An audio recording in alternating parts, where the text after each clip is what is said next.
ठीक है। तो मैंने आपसे कहा पहले अपन एसिड बेस पढ़ेंगे, और एसिड और बेसिस जो भी मैं आपको यहां बताऊंगा वो एसिड्स और बेसिस आपको हमेशा याद रहने चाहिए, ठीक है ना। तो अपन उसे पढ़ेंगे एसिड बेस थ्योरी के हिसाब से, means what are the acid base theory. तो एक तो अपन पढ़ लेते हैं, that is acid base theories के बारे में बात करते हैं। अपन थ्योरीज भी पढ़ेंगे और एसिड बेस के बारे में भी पढ़ लेंगे। हाँ, then this acid base will be the part of ionic equilibrium. भाई जो अपन एसिड बेस थ्योरी पढ़ेंगे उससे मतलब ये एक जनरल केमिस्ट्री हो गई। जनरल केमिस्ट्री मतलब इससे बहुत सारा पार्ट अपना इधर तो सॉल्व होगा ही होगा, बहुत सारे चैप्टर में भी यूज करेंगे अपन इस पार्ट को। तो इस पार्ट को पढ़ने के बाद आप मुझसे कभी ये नहीं कहोगे हमें स्ट्रॉन्ग एसिड नहीं पता, हमको वीक एसिड नहीं पता, हमको कौन एसिड कैसे बिहेव करेगा हमको नहीं पता। वो सारा पार्ट आपको पता होगा, सारे एसिड बेसिस के बारे में, ठीक है ना। क्योंकि हर बार मैं तुमसे यही कहूंगा, बताया था ना मैंने आयनिक इक्विलिब्रियम में, एसिड बेस थ्योरी में। तो जब भी पूछोगे एसिड बेस के बारे में तुरंत बता दूंगा, भाई इस तुमसे पहले मैंने बता रखा है तुम्हें। तो अपन लिखेंगे एसिड बेस थ्योरीज, लिखते हैं अपन acid base theories. Acid base theory में पहले अपन लिखते हैं अरेनियस थ्योरी। अरेनियस थ्योरीज ये अपन वेरी फर्स्ट थ्योरी अपन लिखेंगे, acid base theory. Arrhenius theory में एक लिमिटेशन होता है, it is only applicable in aqueous solutions, only applicable in aqueous solutions, ठीक है ना। मतलब जो भी अपन पढ़ेंगे एसिड बेसिस के बारे में वो आप एक्वस मीडियम में पढ़ रहे हैं, पानी में पढ़ रहे हैं। तो according to this theory acids are those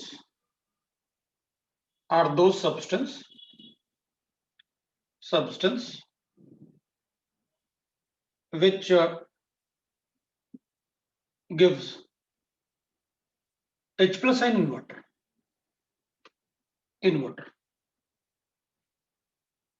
and bases are those substance which gives OH minus ion in water. ये एसिड और बेसिस का डेफिनेशन है आर्नियस थ्योरी का। तो व्हाट ही सेज दैट, भाई एग्जांपल लिख लेते हैं अपन, एसिड्स के एग्जांपल लिख लेते हैं पहले। तो जो एसिड अपन को पढ़ने होते हैं उन एसिड्स में जो अपने सिलेबस में है सबसे ज्यादा स्ट्रॉन्ग एसिड होता है HClO4,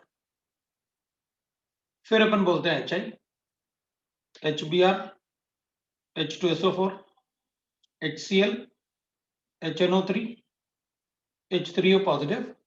और इसके अलावा तुम जो भी एसिड में लिखूंगा वो सारे के सारे अपने लिए वीक ही होंगे। दीज आर स्ट्रॉन्ग एसिड्स, और उनको भी मैंने क्या किया, उनको भी मैंने लिखा हुआ है in decreasing order of there acidic strength. यहां से यहां एसिडिक स्ट्रेंथ डिक्रीज होगा। सबसे ज्यादा स्ट्रॉन्ग एसिड HClO4, फिर HI, HBr, H2SO4, HCl, HNO3, then H3O positive. बाकी और जो एसिड होते हैं वो हमारे सिलेबस में नहीं है, इसलिए अपन उन्हें नहीं पढ़ेंगे। मतलब अब अपन को कोई बोलेगा आपको सुपर एसिड्स पता है, अपन कहेंगे अगर सिलेबस में नहीं है तो हमें नहीं पता, सिलेबस में है तो हमको पता है। क्योंकि इनसे भी, इससे भी ज्यादा स्ट्रॉन्ग एसिड हो सकते हैं, तो कोई भी कुछ भी हो सकता है, they are called super acids. अब सुपर एसिड्स क्या, एक अपन कहेंगे H2SO3 लिखो और एक हाइड्रोजन को F से रिप्लेस कर दो, लो भाई ये सुपर एसिड है जो इससे ज्यादा स्ट्रॉन्ग है। लेकिन फायदा क्या है, मुझे पता है बस यही होगा, अपने सिलेबस में नहीं है सुपर एसिड्स। तो ये सुपर एसिड्स टाइप के होंगे, उनको अपन को नहीं पढ़ना है। ये जो हमारे सिलेबस में वो मुझे पता है। इनके अलावा आप कोई भी एसिड लिखो मैं उनको वीक एसिड बोलने वाला। ऑर्गेनिक एसिड सारे के सारे वीक होंगे, यस। वो H प्लस आइन हो गया ना वाटर में, इसलिए अपन H3PO पॉजिटिव को, वो हाइड्रोनियम आइन को एसिड जैसे एज्यूम करेंगे अपन। वो तो फ्री H प्लस आइन है ना वाटर में। अगर फ्री H प्लस आइन आ रहा है वाटर में तो that is a strong acid, ठीक है ना। तो hydronium ion will be considered as a acid, वो तो प्रोटॉन है वाटर में, so these are strong acid. इसके अलावा बाकी सब जो भी लिखोगे ना आप, हमें वीक ही बताना है। तो अपन कहेंगे ठीक है भाई, अपन कहेंगे वीक मतलब जैसे आप कोई भी लिखो, H2SO3, H3PO4, CH3COH, H2S, है ना, then we can write that PHOH, ये सब वीक एसिड्स में आ जाएंगे। अब ये सब के सब H+ साइन देते हैं। अगर सब H+ साइन देंगे तो वाटर में H+ साइन देने का मतलब है दे आर अर्नियस एसिड्स। फिर अपन लिखेंगे बेसिस। अगर अपन बेसिस की बात करेंगे तो they will give OH negative ion. OH negative ion देंगे तो बेसिस है। स्ट्रॉन्गेस्ट बेस सीजियम हाइड्रोक्साइड होगा, फिर रुबिडियम हाइड्रोक्साइड होगा, फिर पोटेशियम हाइड्रोक्साइड होगा, फिर NaOH लिखेंगे, फिर बेरियम हाइड्रोक्साइड होगा, और उसके बाद स्ट्रोंशियम हाइड्रोक्साइड होगा। इवन कैल्शियम हाइड्रोक्साइड भी बाउंड्री लाइन पे होता है, but these are considered as strong one. तो ये स्ट्रॉन्ग बेसिस है in the decreasing order of their basic strength. ये वो एसिड है, वो बेसिस होंगे जो 100% डिसोसिएट होंगे वाटर में। ये वो एसिड है जो H+ साइन 100% देंगे वाटर में। ये 100% डिसोसिएट नहीं होंगे बिकॉज दे आर वीक। तो these are called as strong bases. तो बाकी जो बेसिस आप लिखोगे उन सबको वीक अज्यूम कर लूंगा। H2S के नीचे फिनॉल लिखा हुआ है, I have written the phenol, ऐसे फिनॉल इज ऑर्गेनिक एसिड। तो ये स्ट्रॉन्ग बेसिस है, बाकी जो भी आप मुझे बताओगे वो सबके सब weak. Magnesium hydroxide weak base, lithium hydroxide weak base. ये मैंने कोई ऑर्डर में नहीं लिखा हुआ है, राइट ना, इधर मैंने कोई ऑर्डर में नहीं लिखा हुआ है, अपन तो बस ऐसे ही लिख रहे हैं हाइड्रोक्साइड लाइक दैट, बट इनको मैंने ऑर्डर में लिखा क्योंकि इसके अलावा जो भी बेसिस आप मुझे बताओगे वो सबके सब मैं वीक कंसिडर कर लूंगा। Arrhenius acid basis we know that. तो जो H+ साइन देगा वो अर्नियस एसिड है, जो OH- साइन देगा वो अर्नियस बेस है। एसिड बेस थ्योरी में वी हैव सीन दैट कि भाई अर्नियस एसिड बेस थ्योरी कौन सा है। So Arrhenius acid base theory, the next theory is Bronsted and Lowry theory.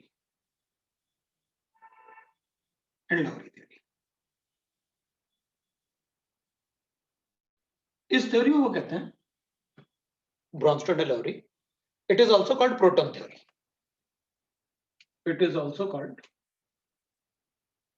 Proton theory. Proton theory because उन्होंने अपन को प्रोटॉन के बेसिस पे एसिड बेसिस बताए। सो व्हाट दे से,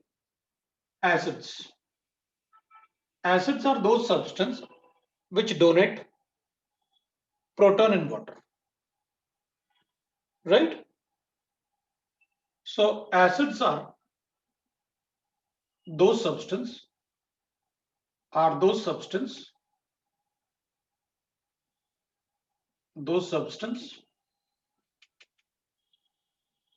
which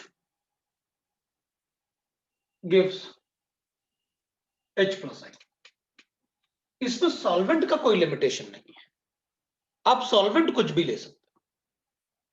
बस अपन को क्या करना था, एसिड्स आर दोज राइट ना, acids are those substance which give H+ ion।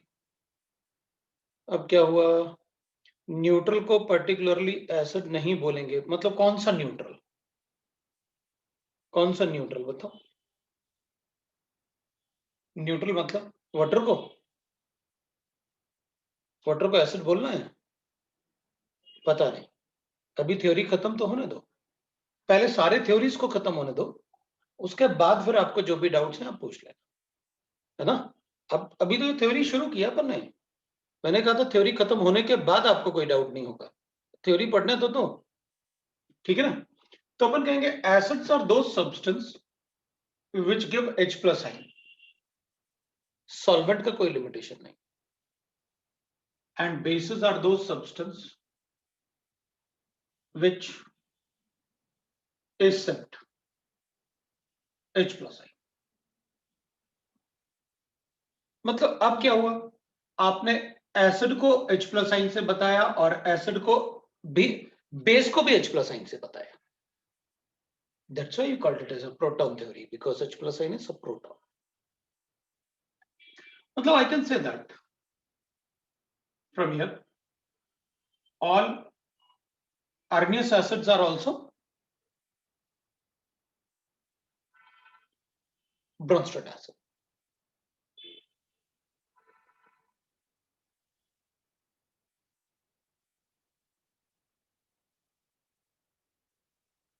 पता नहीं क्या बोल रहा है, समझ में नहीं आ रहा है। एक बार देख लें भाई क्या बोल रहा है, उसको एक बार बोलो, वही तो समझ में नहीं आया उसको।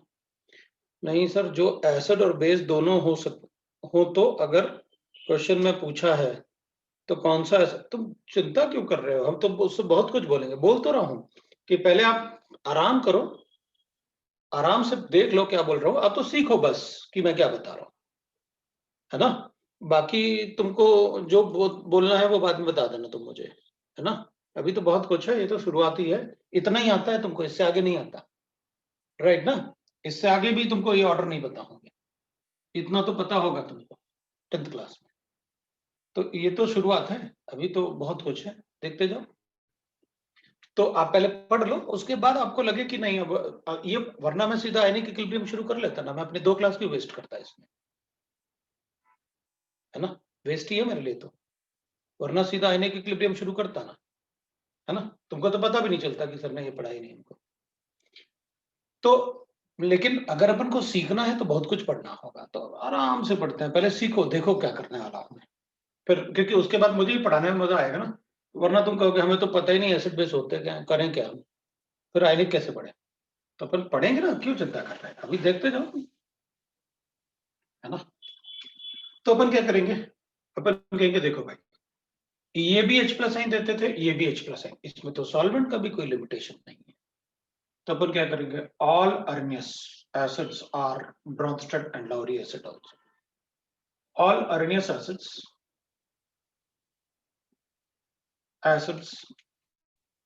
are Bronsted and Lowry acid. अब अपन ब्रॉन्स्टेड एंड लाउरी में ना किसी एक का ही नाम लिख लेते हैं, जरूरी थोड़ी है दोनों का नाम लिखो। So all Arrhenius acids are Bronsted acids, है ना, ठीक है भाई। ये H+I डोनेट करेगा, जो भी H+I डोनेट करेंगे वो सब के सब ब्रॉन्स्टेड एसिड हो सकते हैं, ठीक है। अब अपन कहेंगे ठीक है भाई, अब इसमें ये बताने की जरूरत नहीं है, आप लोग ऐसे बता दो आप। और बेसिस के लिए अपन लिखेंगे bases, example for bases Arrhenius, that is Bronsted bases.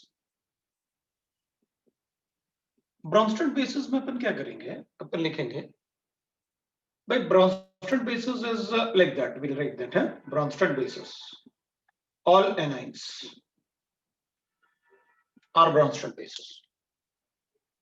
What is so, भाई सारे एनाइन प्रोटॉन को एक्सेप्ट करेंगे, कोई भी एनाइन लिख लो आप, प्रोटॉन को एक्सेप्ट करें, आपकी मर्जी, आप जो चाहे एनाइन लिख लो, वो प्रोटॉन को एक्सेप्ट करेगा। मैं Cl नेगेटिव आयन भी लिखूंगा तो भी कहूंगा प्रोटॉन को एक्सेप्ट करेगा, HCl बनाएगा। अपन कहेंगे पानी में ऐसा होता ही नहीं, हाँ तो मैं सॉल्वेंट चेंज कर लूंगा, आपने इसमें सॉल्वेंट थोड़ी बताया। और अगर आपको लग रहा है कि नहीं वाटर में ले लेते हैं, तो वाटर में एस्टेटाइन ले लो, वीक एसिड ले लो, तो वो इजीली एक्सेप्ट करके एसिटिक एसिड बना देगा, क्या प्रॉब्लम है, क्योंकि इसमें सॉल्वेंट का लिमिटेशन नहीं है। तो कोई भी एनाइन होगा वो सारे के सारे ब्रॉन्स्टेड बेसिस होंगे, क्योंकि वो प्रोटॉन को एक्सेप्ट करेंगे। अब कोई भी एनाइन लिखो, प्रोटॉन को एक्सेप्ट करेगा। तो अगर सारे एनाइंस प्रोटॉन को एक्सेप्ट करेंगे तो सारे कैटाइन OH माइनस आइन भी एक्सेप्ट करेंगे ना, हाँ तो लिखो ना, इनके साथ साथ सारे कैटाइन्स ब्रॉन्स्टेड एसिड है। Also all cations are Bronsted acids, Bronsted acid. वो भी एसिड होगी। तो जो प्रोटॉन देगा वो H+ आयन है, जो प्रोटॉन लेगा वो बेस है। So this is a base क्योंकि ये प्रोटॉन लेगा है, राइट। और अगर कोई ऐसा हो जो प्रोटॉन दे भी सकता है, प्रोटॉन ले भी सकता है, तो वो एम्फोटेरिक होगा। If a molecule can accept and donate proton,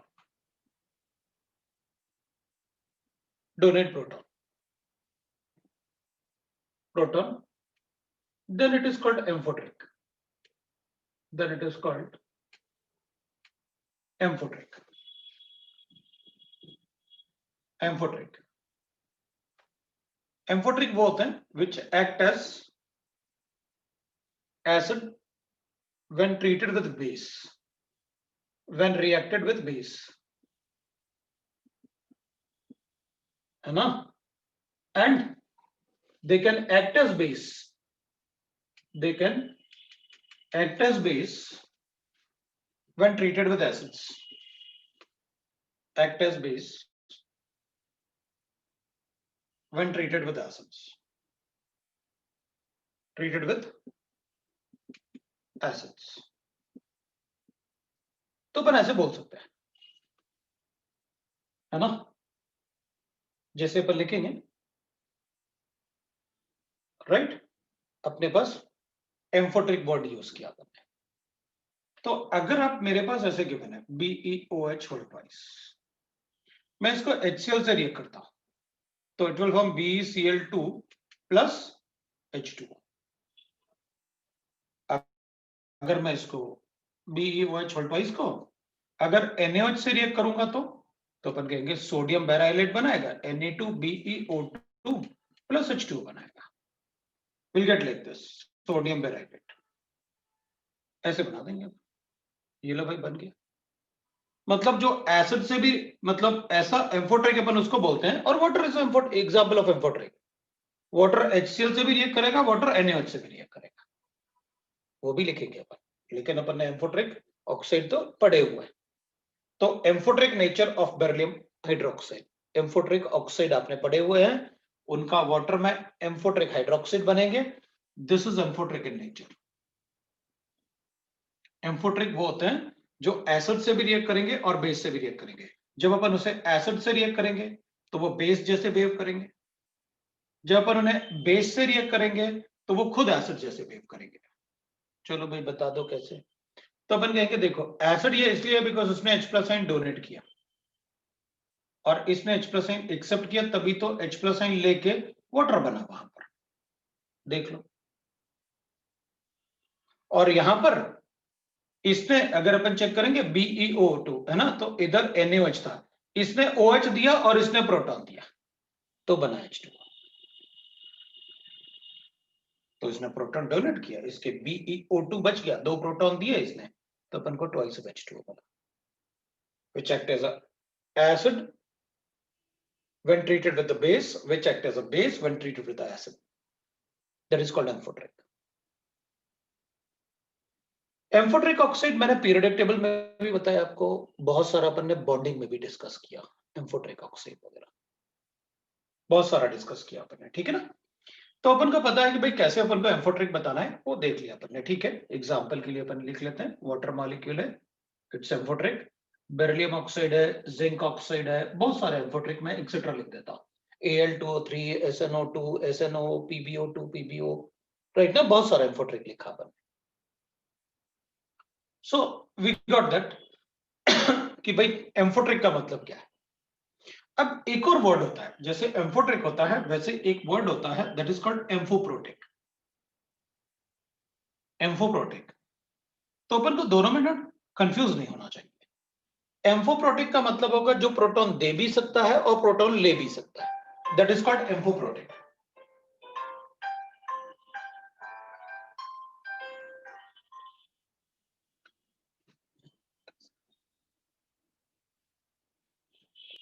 तो एम्फोप्रोटिक मतलब होता है जो प्रोटॉन दे भी सकता है और प्रोटॉन ले भी सकता है। सो दोस मॉलिक्यूल्स और anions, molecules or anions which can donate proton, which can donate and accept photons, which can donate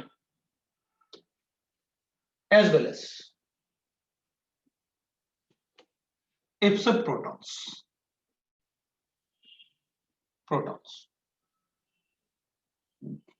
तो ठीक है, एग्जांपल देख लेते हैं भाई। ऐसे कोई भी एनाइन जो प्रोटॉन डोनेट भी कर सकते हैं, तो मैं ये वाला पार्ट थोड़ा हटाऊंगा है ताकि वो अपन को पता रहे, मुझे थोड़ा सा एक्सप्लेनेशन भी देना पड़ेगा। जैसे मेरे पास H2SO4 है, ये 2 प्रोटॉन दे सकता है, इट्स अ डाइप्रोटिक एसिड। जो 3 प्रोटॉन दे सकता है that is called a triprotic acid. अपन ने इसमें ऐसे ही पढ़ा हुआ है, H3PO3 that is a diprotic acid, this is a triprotic acid. अगर H3PO2 है तो it is a monoprotic acid. Monoprotic मतलब जो HCl जैसे होता है, they are called monoprotic acid, जो एक ही प्रोटॉन दे सकता है। तो अपन क्या करेंगे भाई, H2SO4 अगर 2 प्रोटॉन देता है तो अपन एक बार H प्लस आइन और HSO3 नेगेटिव आइन लिख लेते हैं, HSO4 नेगेटिव आइन लिख रहे हैं, और फिर HSO4 नेगेटिव आइन को क्या करता है, ये भी प्रोटॉन दे सकता है, एक और प्रोटॉन देगा तो सल्फेट बनेगा। इन दोनों को ऐड कर लेते हैं तो ये कैंसिल हो जाएंगे, will get twice of proton. लेकिन मैं कहूंगा ये जो मॉलिक्यूल है ना, ये प्रोटॉन एक्सेप्ट करके H2SO4 भी बना सकता है और ये प्रोटॉन डोनेट करके सल्फेट भी बना सकता है। H3PO4 होगा तो अपन कहेंगे पहले एक H प्लस साइन देगा, फिर H2PO4 नेगेटिव बनाएगा, फिर H2PO4 नेगेटिव जो होगा वो प्रोटॉन देके एक HPO4 नेगेटिव बनाएगा, और ये प्रोटॉन देने के बाद ये मॉलिक्यूल भी प्रोटॉन दे सकता है जो H प्लस आइन और PO4 नेगेटिव आइन बनाएगा, ये बना सकता है। तो अपन कहेंगे देखो भाई, ये भी एम्फोप्रोटिक है, ये भी एम्फोप्रोटिक है, ये एम्फोप्रोटिक नहीं होगा, ये एम्फोप्रोटिक नहीं होगा, क्योंकि ये प्रोटॉन देगा तो ये बनाएगा और प्रोटॉन लेगा तो ये बनाएगा, एक ही प्रोटॉन ले सकता है एम्फोप्रोटिक के लिए। ये भी हो सकता है, अगर ये प्रोटॉन देगा तो ये बनाएगा और प्रोटॉन लेगा तो ये बनाएगा।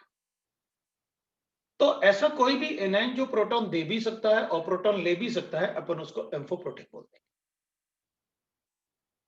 मान लो मेरे पास ऐसे है, मैंने इसको H प्लस आइन लिखा और H2PO2 नेगेटिव आइन लिखा, तो अपन कहेंगे ये एम्फोप्रोटिक है क्या, मना कर देंगे भाई, ये एक ही प्रोटॉन दे सकता है, ये प्रोटॉन ले तो सकता है, दे नहीं सकता, क्योंकि ये मोनोप्रोटिक एसिड है।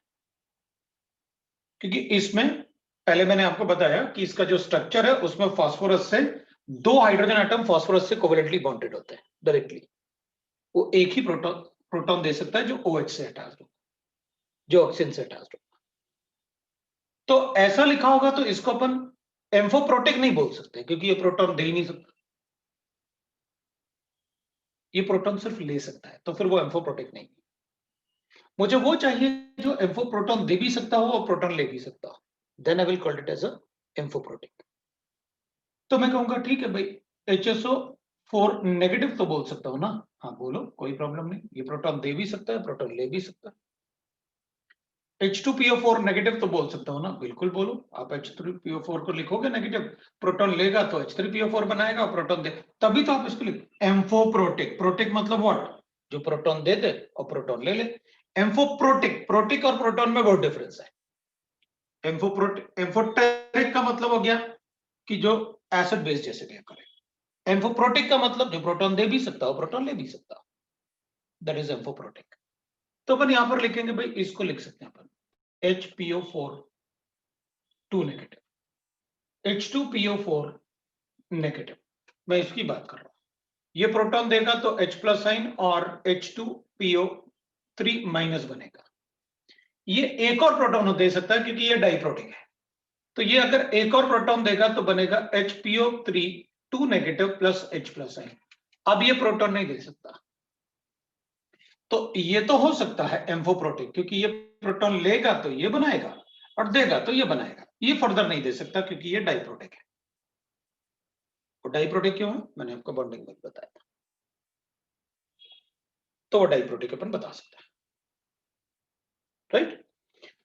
तो अपन कहेंगे ठीक है भाई, H2PO4 नेगेटिव हो गया अपने पास, HPO4 नेगेटिव हो गया अपने पास, और H2PO4 नेगेटिव हो गया अपने पास। We can write like this.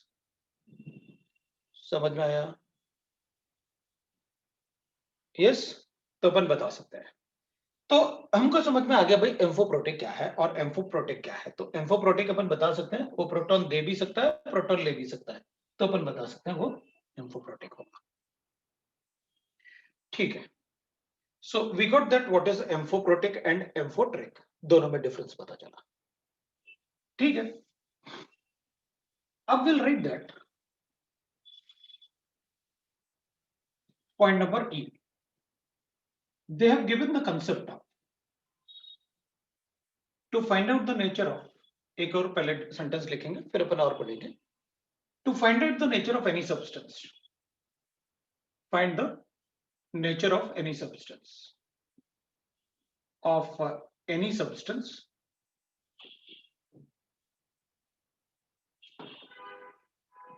dissolve the substance in water, the substance in water, substance in water। ठीक है, dissolve the substance in water. अब ना इसमें थ्योरी पार्ट बहुत ज्यादा है, कुछ कुछ मैं डिक्टेट भी करूंगा, ऐसे लिखते लिखते तो बहुत सारा हो जाएगा। So dissolve the substance in water,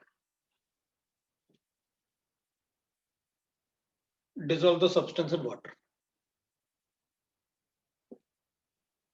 dissolve the substance in water। If the solution becomes acidic, if the solution becomes acidic,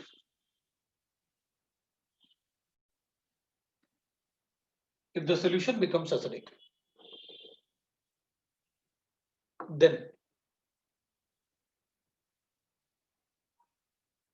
the substance has acidic character, then the substance has acidic character,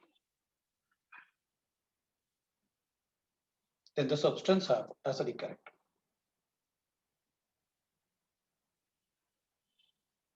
And if solution becomes basic, solution becomes basic,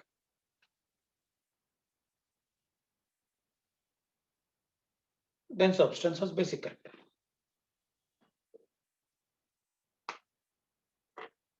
Because water is amphoteric। अगर हमारे पास पानी है, because water is amphoteric, इसमें अपन ने HCl add किया तो अपन को पता है solution will become acidic, acidic solution। अगर मेरे पास वाटर होगा उसमें HCl डालते हैं, सॉलिड HCl डालो आप, तब भी अपन कहेंगे सब्सटेंस, सॉलिड डालो या लिक्विड डालो या एक्वस सॉल्यूशन डालो, कोई फर्क नहीं पड़ता हमें। आपने अगर किसी सब्सटेंस को ऐड किया और सॉल्यूशन में अगर एसिडिक आ गया सॉल्यूशन, तो अपन कहेंगे that substance is acidic in nature, obviously. तो किसी भी नेचर का सब्सटेंस फाइंड आउट करने के लिए हम क्या करेंगे, उसे वाटर में डिसॉल्व करेंगे। वाटर का तो अपना कोई नेचर नहीं होता, वाटर का तो अपना कोई नेचर नहीं होता, तो अगर इसमें बेस ऐड करेंगे तो ऑब्वियसली बात है, सपोज हमने कोई भी सब्सटेंस ऐड किया, राइट अगर हमने बेस है वो कितना भी वीक हो फर्क नहीं पड़ता अपन को। जैसे अपन ने कहा मेरी मर्जी मैं तो FeO ऐड करूंगा सॉलिड, हाँ तो ठीक है, if it is a basic solution तो इसका मतलब ये बेस था, क्योंकि water is amphoteric, water is amphoteric, ये एम्फोटेरिक होता है। दैट्स व्हाई सॉल्यूशन का नेचर वही होगा जो हम सब्सटेंस को ऐड करेंगे। तो अगर मैं किसी सब्सटेंस का नेचर फाइंड आउट करना है तो आप उसे वाटर में डिसॉल्व कर दो। तो अपन कहेंगे ठीक है, ये तो आपने एसिड और बेस से बता दिया, मेरे मतलब मुझे क्या फायदा इससे, तो अपन ऐसे कहेंगे। इसमें एग्जांपल अपने लिए ये हो जाएगा, सपोज मेरे पास AlCl3 है, मुझे नहीं पता इसका क्या नेचर है, मैं इसको वाटर में डिसॉल्व कर दूंगा, मुझे ये गिवन है, मैंने इसको वाटर में डिसॉल्व किया। वाटर में डिसॉल्व करने से मुझे पता है कि कैटायन का मैं हाइड्रोक्साइड बना दूंगा और एनाइन का मैं क्लोराइड बना दूंगा, ये बन जाएगा मेरे पास। अब मैं दोनों को तो जानता हूं ना, आपने एल्यूमिनियम हाइड्रोक्साइड भी बताया मुझे, क्योंकि आपने स्ट्रॉन्ग बेस भी बताया और स्ट्रॉन्ग एसिड भी बताया। मुझे क्या पता चला, स्ट्रॉन्ग एसिड बना और वीक बेस बन गया। वीक बेस क्या, एम्फोटेरिक बन गया। ये तो एम्फोटेरिक है। मुझे क्या पता चल गया, सॉल्यूशन में स्ट्रॉन्ग एसिड प्रेजेंट है। इसका मतलब है इसका नेचर एसिडिक था, ये एसिडिक नेचर है। हमसे किसी भी सब्सटेंस के लिए बता दो आप, मैं उसे वाटर में डिसॉल्व करके हाइड्रोक्साइड, केटाइन का हाइड्रोक्साइड और एनाइन का एसिड बना लूंगा, और उससे मैं ये पता लगा लूंगा कि भाई वो एसिडिक था या बेसिक था। सपोज मेरे पास ऐसे गिवन है, आपने कहा मेरे पास गिवन है सपोज BaCl, तो अपन कहेंगे इसमें तो स्ट्रॉन्ग बेस और स्ट्रॉन्ग एसिड बनेगा, मतलब it is neutral in nature. भाई ये सोल्यूशन ऐसे था।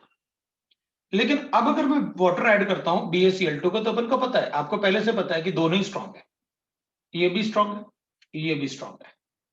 तो अपन क्या करेंगे, अगर स्ट्रॉन्ग बेस और स्ट्रॉन्ग एसिड बनेगा, ये स्ट्रॉन्ग बेस है और स्ट्रॉन्ग एसिड बनेगा, तो मुझे पता चल जाएगा अच्छा ये न्यूट्रल सॉल्ट है, ये सॉल्ट न्यूट्रल है, ये ना तो एसिडिक होगा और ना ही बेसिक होगा।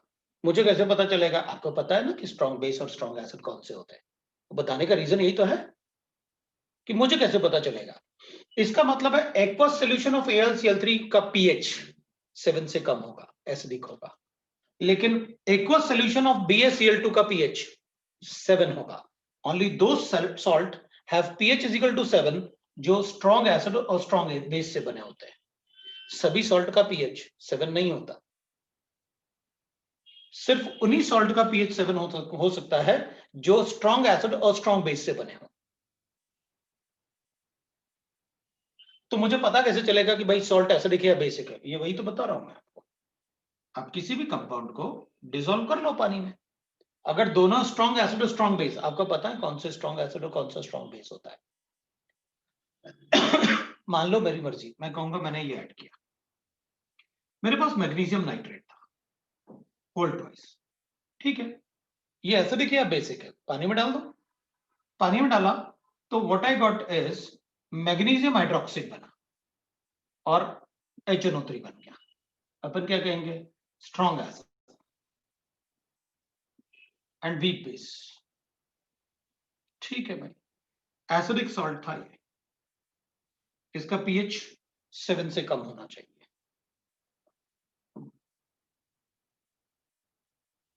अगर मान लो अपन ने ऐसे लिखा, मेरे पास Na2S है, सोडियम सल्फाइड, ये एसिडिक होगा या बेसिक होगा, पानी में डाल के देख लो। पानी में डाला मैंने, मुझे NaOH मिला, ट्वाइस ऑफ NaOH, और एक H2S मिलेगा। तो ट्वाइस ऑफ NaOH और H2S is a weak acid but NaOH is a strong base. ये स्ट्रॉन्ग बेस है, ये वीक एसिड है,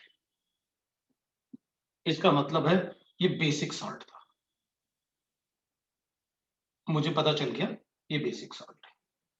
तो ब्रॉन्स्टन और लॉरी ने अपन को कहा कि अगर आपको ये बेसिक सॉल्ट है, this is a basic salt, क्योंकि उसमें स्ट्रॉन्ग बेस बन रहा है और वीक एसिड बन रहा है। तो अगर हमें किसी सब्सटेंस का नेचर फाइंड आउट करना है, आप उसको पानी में डाल दो, राइट। और अगर दोनों ही वीक हो तो वेट करते हैं थोड़ा, अभी मतलब जितना बताया उतना काफी है, कोई बात नहीं, उसके लिए थोड़ा और भी वेट कर लेते हैं, ठीक है। क्योंकि वीक एसिड और वीक बेस के लिए मैं pH भी कैलकुलेट करना होगा, तो बिल्कुल चिंता मत करो, ठीक है ना। तो अपन क्या चेक कर लेंगे कि भाई, राइट, यहां पर अपन को पता चल जाएगा कि कैसे अपन बताएंगे एसिडिक और basic nature of the salt. पानी में डालो और बना लो हाइड्रोक्साइड और एसिड, ठीक है। वो कह रहे so we have to check the structure of molecule to determine whether the molecule is amphiprotic और नॉट। हाँ भाई, किसमें, सिर्फ H3PO4 में ही तो था, उसके अलावा और कहां बताया, कहीं नहीं बताया। उसी में बताया तो आप उसमें चेक कर लेंगे, फिर कोई प्रॉब्लम नहीं। भाई H3PO4 तो आपको तब से बता रहा हूं ना जब से एन फैक्टर पढ़ाया था, कि H3PO4, H3PO3 और H3PO2, उसके अलावा कोई नहीं होता स्ट्रक्चर चेक करने के लिए। आपको कोई स्ट्रक्चर चेक नहीं करना है उसके अलावा, बस आपको यह ध्यान रखना है कि H3PO4 ट्राइप्रोटिक है, H3PO3 डाइप्रोटिक है और H3PO2 मोनोप्रोटिक है। तो ये तब से बता रहा हूं जब से एन फैक्टर बताया, और तब भी कहा था याद रख ले यार इसको, है ना। और स्ट्रक्चर, तीनों के स्ट्रक्चर आपको पता है, प्रोटॉन देके आपको पता है कैसे लिखने हैं, ऑक्सीनाइंस के आपको राइट ना स्ट्रक्चर भी बताए। तो हर बार अपन को कोई स्ट्रक्चर ड्रॉ नहीं करना है। तो that is about that concept of कि भाई किसी भी कंपाउंड का एसिडिक नेचर होगा या बेसिक नेचर होगा, अपन कैसे बताएंगे, अपन बता सकते। Next check, next is we can से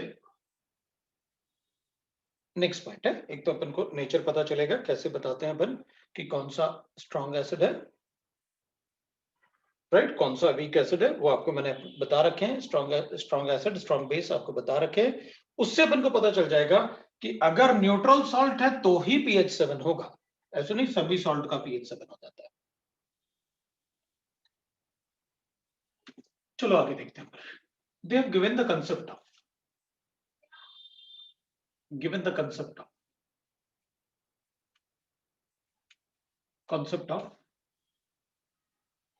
conjugated acid and conjugated base. Acid and conjugated base.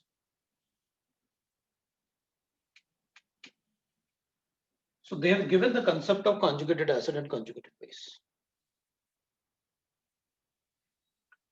Conjugated acid जो होता है ना,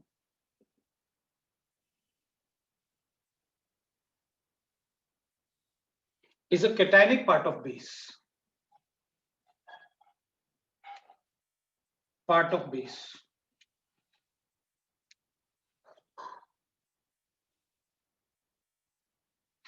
And conjugated base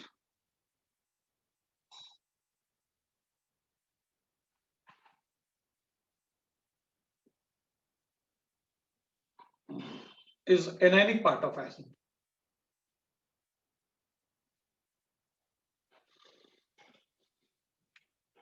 Anionic part of acid.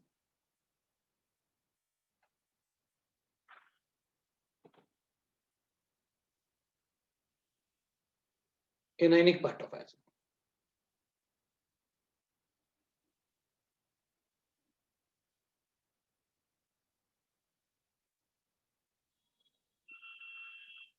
ठीक है, it is an anionic part of acid. ठीक है, तो इसका मतलब है कॉन्जुगेटेड एसिड्स कैटाइन होंगे और कॉन्जुगेटेड बेसिस एनाइंस होंगे।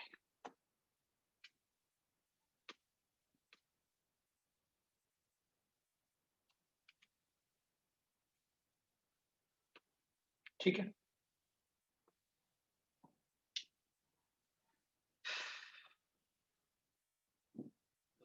सो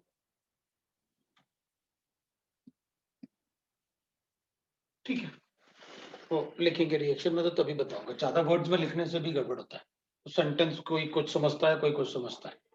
चलो देखते हैं, एग्जांपल लिखते हैं। तो मेरे पास एक एग्जांपल है HI, मैं इसको ऐड करता हूं, रिएक्शन करता हूं इससे विद वाटर, तो ये बनाएगा H3O positive plus I negative. फिर मैंने इसमें डिसॉल्व किया CH3COH, ये अपन ऐसे कर लेते हैं HCl, इसको H2O से रिएक्ट करते हैं, ये भी बनाएगा H3O positive plus Cl minus I। फिर मैं इसको लिखूंगा CH3COH, फिर इसको रिएक्ट करके बनाऊंगा मैं H3O positive plus CH3CO negative I।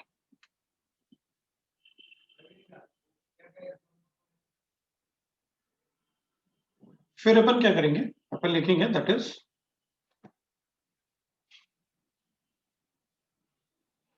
NH3, इसको वाटर से रिएक्ट करूंगा तो बनाएगा NH4 positive ion plus OH negative, ammonium hydroxide. एक बार लिखते हैं NaOH, और इसको पानी में डिसॉल्व करूंगा तो बनाएगा Na positive and OH2 plus OH minus ion, ये बनेगा।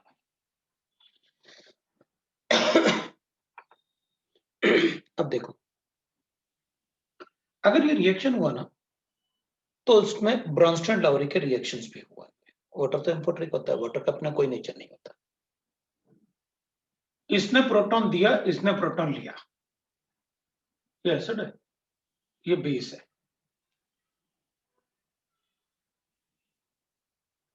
इसने प्रोटॉन दिया, इसने प्रोटॉन लिया, ये बेस है, ये एसिड है। इसको देख के पता चल रहा है इसने प्रोटॉन दिया, इसने प्रोटॉन लिया, इसको देख के बता सकता हूं मैं, तो ये एसिड है और ये बेस है। इन दोनों को देख के पता चल रहा है इसने प्रोटॉन दिया और इसने प्रोटॉन लिया, मतलब ये बेस है, ये एसिड है। इसको देख के पता चल रहा है कि इसने प्रोटॉन लिया, इसने लिया और इसने दिया, तो इसने प्रोटॉन दिया मतलब ये एसिड है और ये बेस है। और रिएक्शन को देख के बता सकता हूं किसने प्रोटॉन दिया, किसने प्रोटॉन लिया, वही देख के बता दूंगा मैं तो, भाई कौन सा एसिड है कौन सा बेस है अगर रिएक्शन। अब अपन क्या करेंगे, अपन कहेंगे देखो भाई यहां आपने वैसे साफ साफ बता दिया कि what is conjugated acid and what is conjugated base. किसी भी एसिड का anionic part is a conjugated base. वैसे भी एक बात अपन को पता है, सारे एनाइंस बेसेस ही होते हैं, पता ही था ना थोड़ी देर पहले, because they can accept the proton. So अपन क्या करेंगे, this is a conjugated base, conjugated base, this is a conjugated base. मैं इसको कॉन्जुगेटेड बेस ना शॉर्ट फॉर्म में लिख लेते हैं अपन ऐसे, कॉन्जुगेटेड बेस है, इधर लिख देते हैं अपन, ये कॉन्जुगेटेड बेस है, ये कॉन्जुगेटेड एसिड है, ठीक है। ये कॉन्जुगेटेड बेस, ये कॉन्जुगेटेड एसिड, ये भी कॉन्जुगेटेड एसिड। अब इसमें चेक करते हैं, अगर मान लो इन दोनों रिएक्शन की बात करते हैं पहले, HI और HCl, और वो आपको पता है HI और HCl के बारे में इंफॉर्मेशन आपको पता है, HI और HCl के बारे में। अगर मेरे पास वाटर में HI प्रेजेंट है और ये अपन ऐसे कर लेते हैं, मतलब ज्यादा अपन वो नहीं करते हैं, अपन को पता है HI और HCl में स्ट्रॉन्गर एसिड कौन सा है, तो अपन कहेंगे HI ज्यादा स्ट्रॉन्ग एसिड है HCl से। मतलब अगर मैं ये ज्यादा स्ट्रॉन्गर एसिड है, इसका मतलब इसकी टेंडेंसी प्रोटॉन देने की ज्यादा है इसके कंपैरिजन में। किसकी टेंडेंसी ज्यादा है प्रोटॉन देने की, HI की, क्योंकि HI स्ट्रॉन्गर एसिड आपने बताया था, और not only HI stronger acid है, इन अ ग्रुप जितने भी नॉन मेटल्स हैं, कार्बन, नाइट्रोजन, ऑक्सीजन, HF, मैं HCl लिखूंगा, HBr लिखूंगा, HI लिखूंगा, H2O लिखूंगा, H2S लिखूंगा, H2Se लिखूंगा, H2Te लिखूंगा, NH3 लिखूंगा, PH3 लिखूंगा, इन सभी का एसिडिक स्ट्रेंथ, हाइड्राइड लिखो आप, ये CH4 होगा, SiH4 होगा, सभी का acidic strength top to bottom acidic strength बढ़ेगा। रीजन क्या है, क्योंकि बॉन्ड एनर्जी कम होगी, इसलिए एसिडिक स्ट्रेंथ बढ़ता है। इस ग्रुप में सबसे ज्यादा स्ट्रॉन्गेस्ट एसिड ये, इस ग्रुप का सबसे ज्यादा स्ट्रॉन्गेस्ट एसिड ये। अपन H2PO लिखो तो उसको ज्यादा स्ट्रॉन्गर बताऊंगा, इससे भी ज्यादा स्ट्रॉन्गर, क्योंकि जैसे जैसे टॉप टू बॉटम आएंगे एसिडिक स्ट्रेंथ बढ़ेगा, क्योंकि बॉन्ड एनर्जी कम होती है,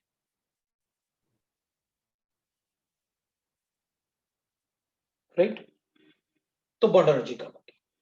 तो ठीक है, कोई बात नहीं, वी गॉट इट। वैसे भी अपन को पता है कि इन दोनों में से किसकी टेंडेंसी प्रोटॉन देने की ज्यादा।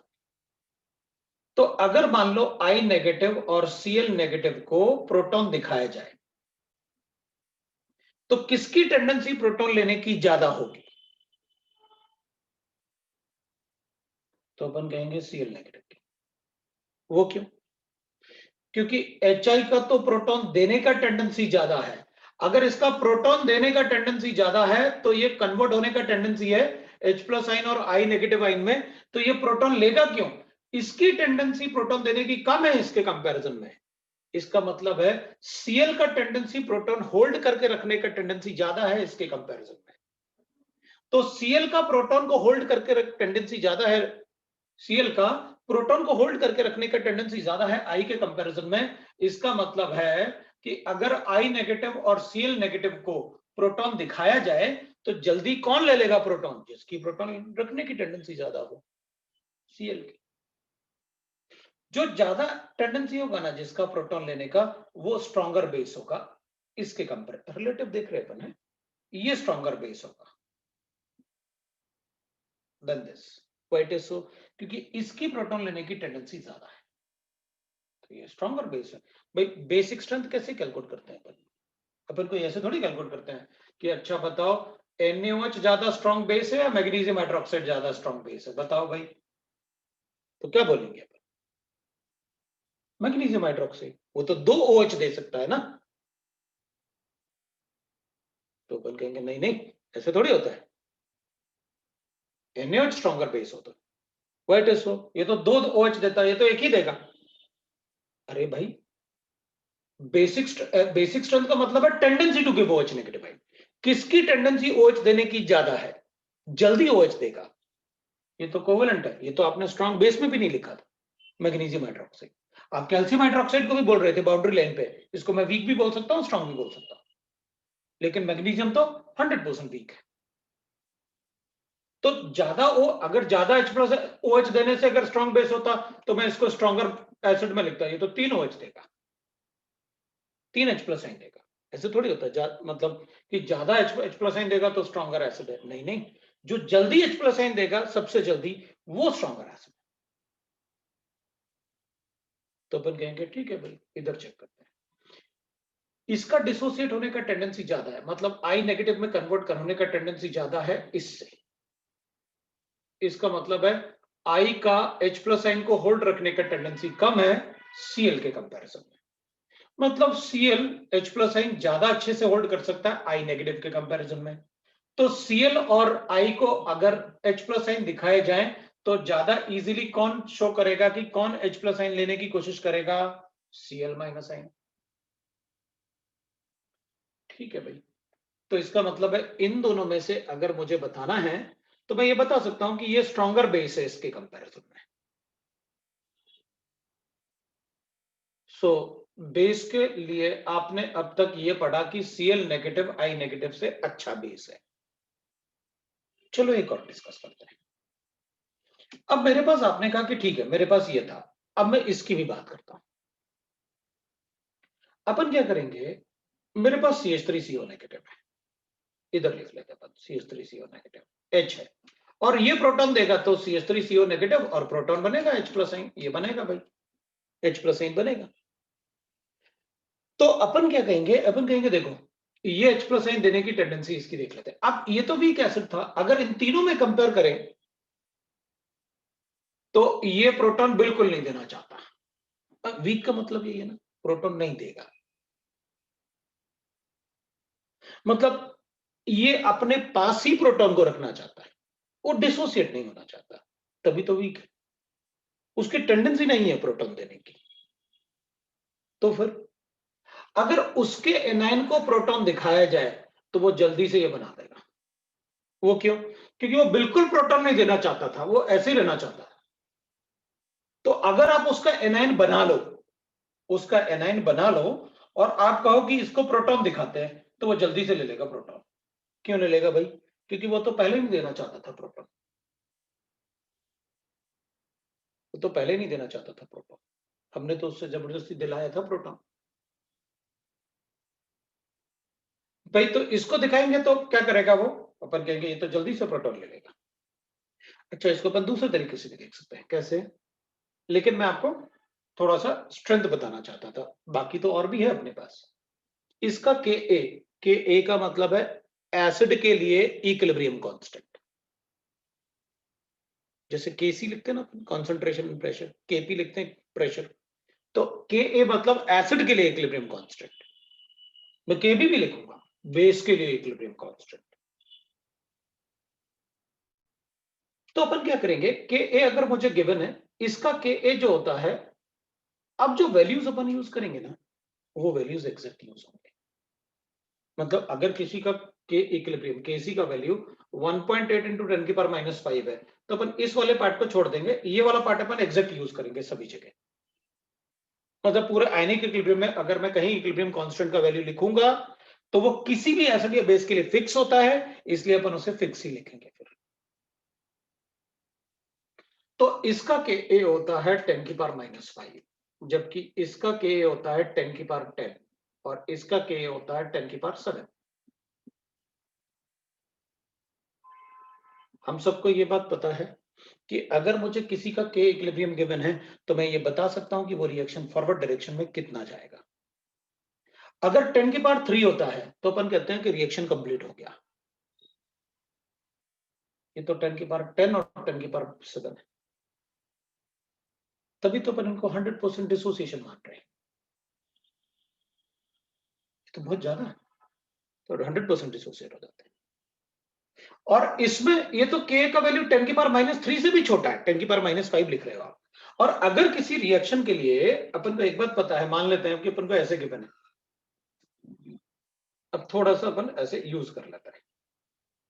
मान लो इस इक्विलिब्रियम के लिए मुझे CH3CO नेगेटिव गिवन है और H+ आयन गिवन है, और इसके लिए आपने मुझसे कहा है Ka = 10 की पावर -5। तो बताओ इस रिएक्शन के लिए क्या होगा Ka का वैल्यू?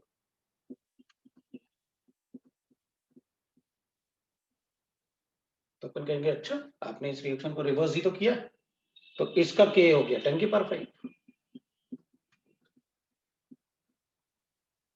हो जाएगा ना। 10 की पावर प्लस हटा देता हूं, 10 की पावर 5, और 10 की पावर 5 का मतलब है कि ये रिएक्शन कंप्लीट होगा।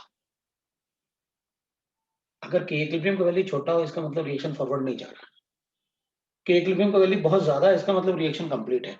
तो अपन इसको देख के ये बता सकते हैं कि इसकी प्रोटॉन देने की टेंडेंसी बहुत कम है, लेकिन अगर इस रिएक्शन की रिवर्स जाने की टेंडेंसी बहुत ज्यादा है।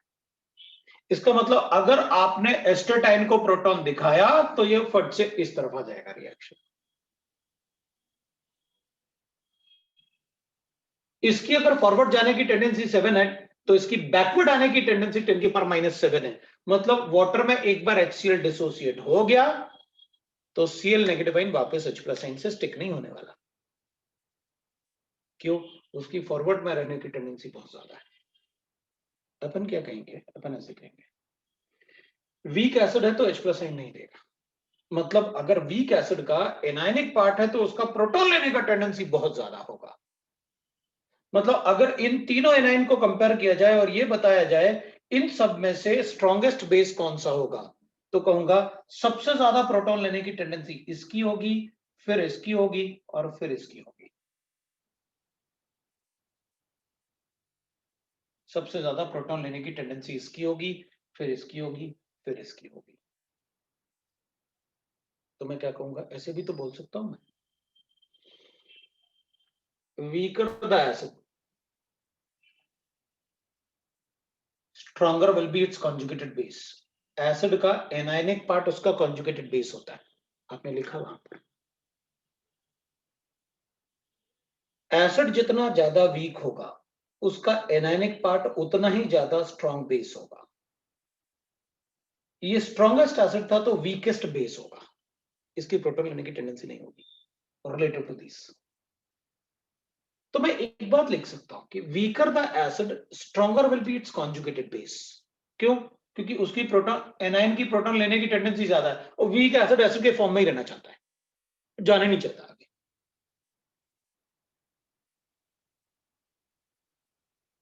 So weaker the acid, stronger will be its conjugated base. Stronger the acid, weaker will be its conjugated base.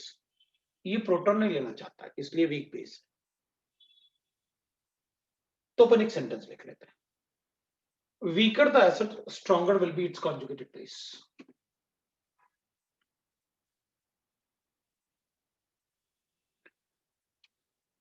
Weaker the acid,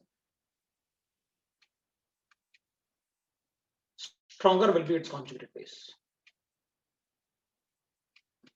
Its conjugated base. बिल्कुल वैसे, weaker the base, stronger will be it's conjugated acid, उसका conjugated acid उतना ही strong होगा। तो मैं क्या लिख सकता हूं, अब अपन वहां पर चेक करते हैं। अब ये इक्वेशन की बात करते हैं और अपने काम की बात करते हैं। हमें एक बात पता चल गया, अगर कोई स्ट्रॉन्ग एसिड है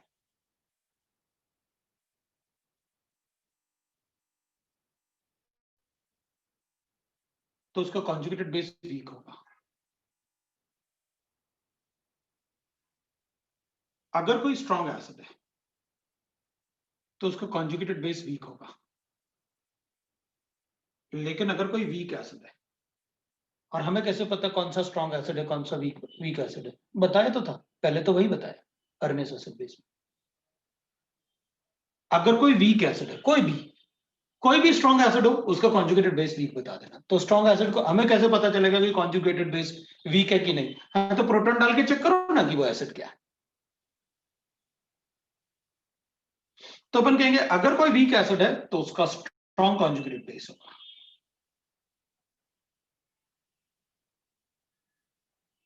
ammonia is a weak base, strong conjugated acid. NaOH is a strong base, weak conjugated acid,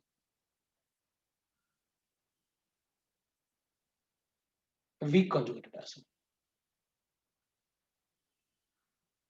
तो व्हाट विल डू, हमें एक बात पता चल गया कि कैसे basic strength of anions calculate करना है और कैसे acidic strength of cation calculate करना है।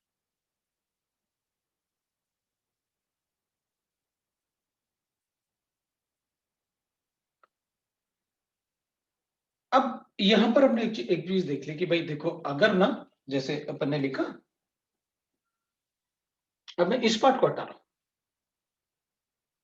इसको लिखा रहने देते हैं।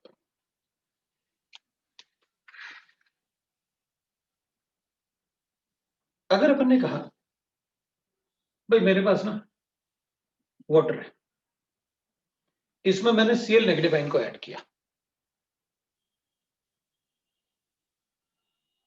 क्या Cl नेगेटिव आयन वाटर से रिएक्ट करेगा?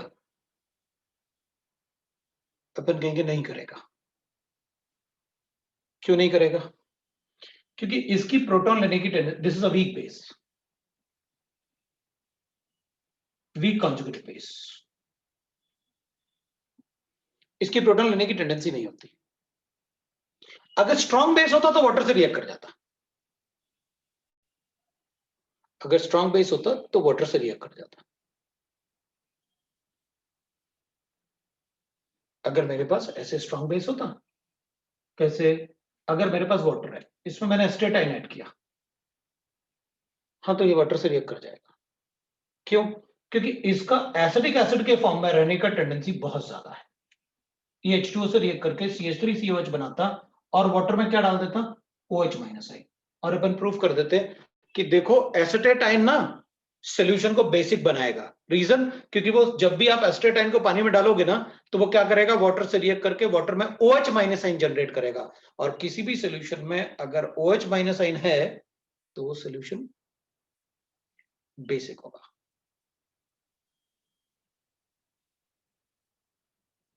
वो सॉल्यूशन बेसिक होगा। H2O में अगर Cl माइनस आयन ऐड करेंगे तो कुछ नहीं होने वाला।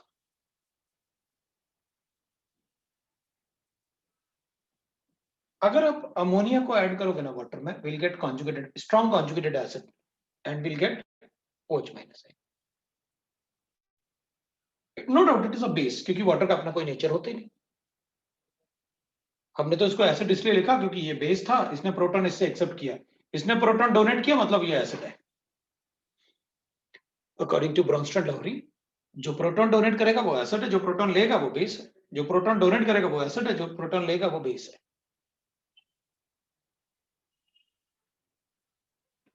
NaOH is a strong base. जब अपन ने इसको पानी में डाला ना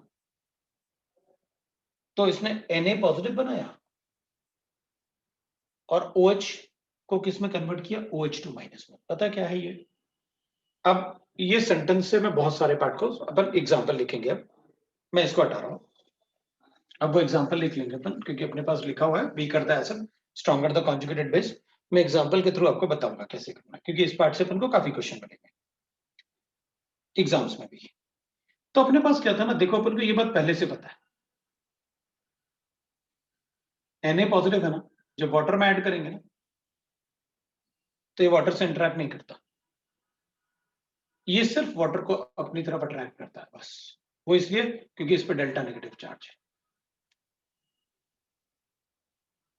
हाँ, तो ये बात तो आपने पहले मुझे बताई हुई है। क्या बताया हुआ है? अपन ने एक एग्जाम्पल में ऐसे लिखा हुआ है, NaCl right now is insoluble in water at room temperature। ये आपने बताया हुआ है, और आपने बताया था हाइड्रोलिसिस में। हाइड्रोलिसिस में क्या बताया था मैंने, मैं आपको फिर से याद दिलाता हूं। NaCl को सॉलिड था, आपने इसको पहले Na गैसियस आयन में कन्वर्ट किया था, और यहां पर आपने delta H of lattice energy बताया था, जो कि अपन ने डेल्टा H वैल्यूज भी लिखे थे, that's endothermic 180 kilo joules kilo calories per mole.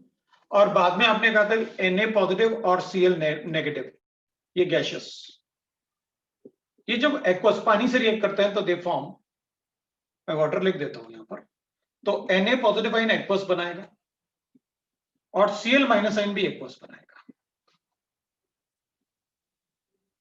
And will get that delta H will be, that is hydration, that is equal to 179 kilo calories. ये मैंने आपको बॉन्डिंग में बताया हुआ है, केमिकल बॉन्डिंग में, जब मैंने सॉल्बिलिटी बताया अनेक कंपाउंड का। और मैंने आपको बताया कि अगर NaCl सॉलिड को पानी में डिसॉल्व करोगे तो इसका delta H of solution positive आया, ये अपन को delta H of solution positive आया, ये आता है, मतलब ये पानी में डिसॉल्व नहीं होगा। तो रोटेट करो ना स्पून से, हाँ, तो 1 किलो कैलोरीज तो आ ही जाएगा। तो फिर एक्चुअली इसमें तो हमने एनर्जी यूज किया, लेकिन इसका वाटर के साथ सिर्फ हाइड्रेशन होता है, मतलब कोई बॉन्डिंग नहीं होता है इसमें। वाटर के साथ हाइड्रेशन का मतलब क्या है? वाटर के साथ हाइड्रेशन का मतलब है कि Na पॉजिटिव को कन्वर्ट करने में इतना एनर्जी यूज हुआ, और इसका हाइड्रेशन होता है, हाइड्रेशन का मतलब होता है the partial attraction of water molecule by the cations and ions. Partial attraction of water molecule by the cations and ions. Partial attraction of water molecule by the cations and anions.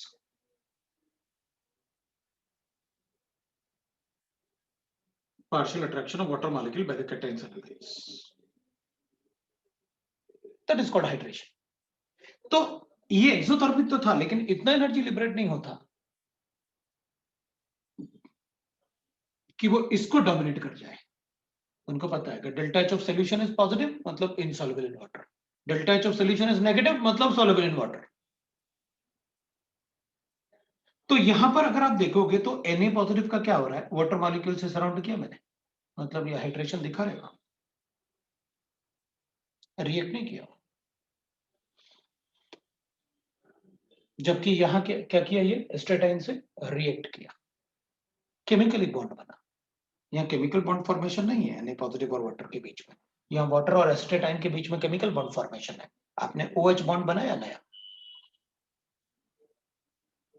अगर कोई A9 या cation water के साथ chemically react करे, जैसे यहां पर तो ये वाटर के साथ केमिकली थोड़े रिएक्ट कर रहा है, तो सिर्फ अट्रैक्ट कर रहा है वाटर को। अगर कोई कैटाइन और एनाइन वाटर के साथ केमिकली रिएक्ट करे, then the process is called hydrolysis. तब अपन उस प्रोसेस को बोलते हैं hydrolysis. That process is called hydrolysis. उस प्रोसेस को अपन बोलेंगे हाइड्रोलिसिस। तो लेट अस चेक है। तो अपन क्या करेंगे, अपन कहेंगे अगर अब अपन ऐसे बता दें हैं that process is called hydrolysis, तो पहले मैं डेफिनेशन भी लिखूंगा कि हाइड्रेशन और हाइड्रोलिसिस का डिफरेंस बताओ, और ये भी बताओ कि किसका हाइड्रोलिसिस होगा और किसका हाइड्रेशन होगा। ठीक है, ये पार्ट अपन को पहले से पता है, मैं इस पार्ट को हटा देता हूं।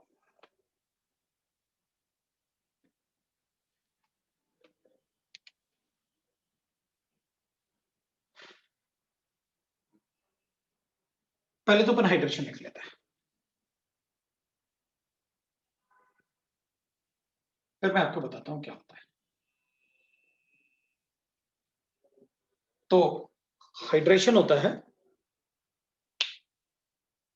The partial attraction of water molecule, the partial attraction of water molecule, the partial attraction of water molecule. आप आराम से लिख लो, कोई प्रॉब्लम नहीं है, क्योंकि इस पार्ट में जल्दबाजी नहीं करना बिल्कुल भी। आप नहीं समझ में आए फिर से बोल देना, आप फिर से बताओ, क्योंकि अगर अपन ये पार्ट नहीं सीखेंगे तो फिर बहुत सारा पार्ट नहीं सीख पाओगे आप केमिस्ट्री में। The partial attraction of water molecule by the cations and anions, the partial attraction of water molecule by the cations and anions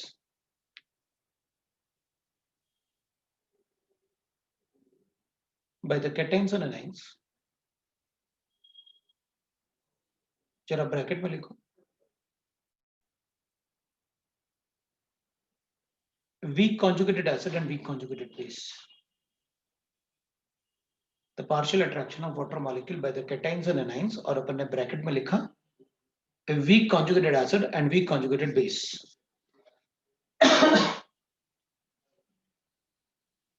weak conjugated acid and weak conjugated base.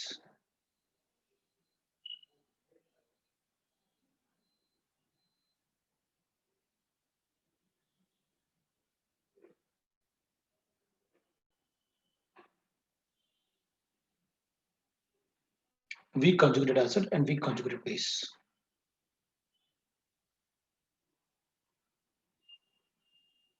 is called hydration, is called hydration.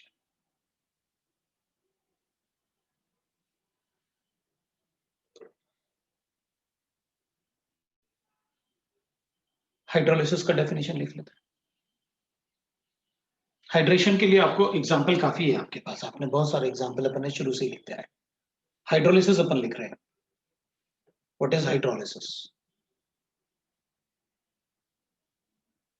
Hydrolysis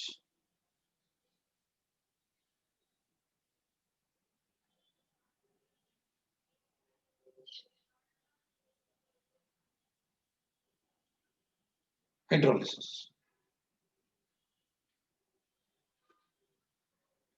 hydrolysis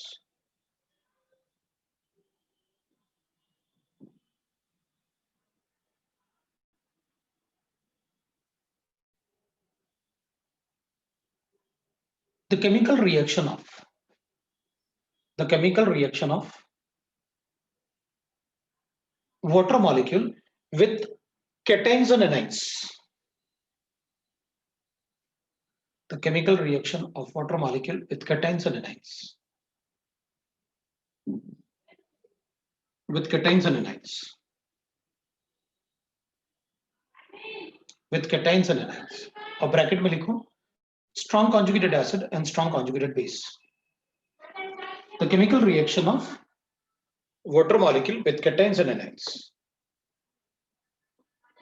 water molecule with cations and anions, अब bracket में लिखो strong conjugated acid and strong conjugated base, bracket close, is called hydrolysis.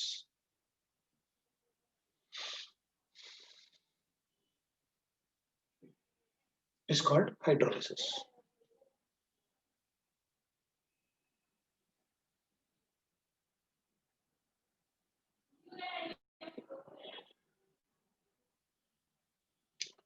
अब ये sentence लिख देते हैं।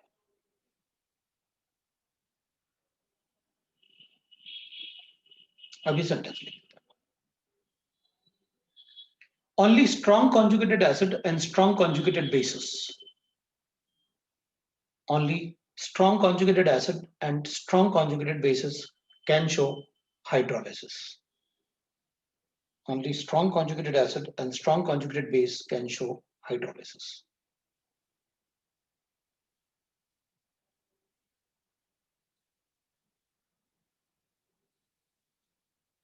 Strong conjugated acid and strong conjugated base can show hydrolysis.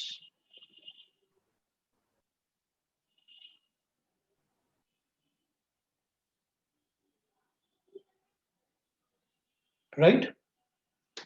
It is highly exothermic phenomena. It is highly exothermic phenomena. It is highly exothermic phenomena. तो अपन क्या करेंगे, अपने पास मान लो CH3CO नेगेटिव था, अपन को पता था कि इसमें ना CH3CO नेगेटिव है, इसमें प्रोटॉन डालो तो it is a week acid, और वीक एसिड होगा तो ऑब्वियस सी बात है फिर तो ये स्ट्रॉन्ग कॉन्जुगेटेड बेस है, फिर तो इसका हाइड्रोलिसिस होगा। तो अगर मुझे सॉल्ट गिवन होता ना ऐसे CH3CO नेगेटिव, अभी किसी भी सॉल्ट किसी भी फॉर्म में गिवन हो सकता है अपन को, तो अपन बोल देते भाई इसमें CH3COH बनाता मैं और OH माइनस बनाता। और अगर आप इसे मुझे ऐसे दे देते भाई NH4 पॉजिटिव, तो ये भी वाटर से रिएक्ट करेगा because ammonium hydroxide is a weak base, तो उसका एसिड जो होगा वो स्ट्रॉन्ग कॉन्जुगेटेड एसिड होगा। ये कैटाइन है तो वाटर, जैसे इसने ना एनाइन था अपने पास, ठीक है। अच्छा इसको लिखना नहीं देते अपन, पहले इधर देखते हैं ये दोनों वाटर से रिएक्ट क्यों नहीं किए, क्यों हाइड्रेशन किया इनने, क्योंकि मुझे पता था ये स्ट्रॉन्ग बेस का वीक कॉन्जुगेटेड एसिड है, ये स्ट्रॉन्ग एसिड का वीक कॉन्जुगेटेड बेस है, और आपने साफ साफ बताया है वीक कॉन्जुगेटेड एसिड या weak conjugated base hydrolysis show नहीं करते, they can only show hydration. तो मुझे कैटाइन और एनाइन पहले से पता चल सकते हैं कि कौन सा स्ट्रॉन्ग कॉन्जुगेटेड एसिड है और कौन सा स्ट्रॉन्ग कॉन्जुगेटेड बेस। बिल्कुल भाई, आपको क्या करना है, आपको कोई एसिड गिवन है, उसका कॉन्जुगेटेड बेस एक प्रोटॉन निकाल दो और बता दो। आपने बताया तो anionic part of acid is a conjugated base, लिखा तो था आपने, तो आपको पता था ना कि इसका हाइड्रोलिसिस होगा या नहीं होगा। हाँ प्रोटॉन डाल के चेक कर लेता हूं कहीं कोई वीक एसिड बनाता है क्या वो, अगर वीक एसिड बनाएगा तो स्ट्रॉन्ग कॉन्जुगेटेड बेस है, इसका हाइड्रोलिसिस होगा।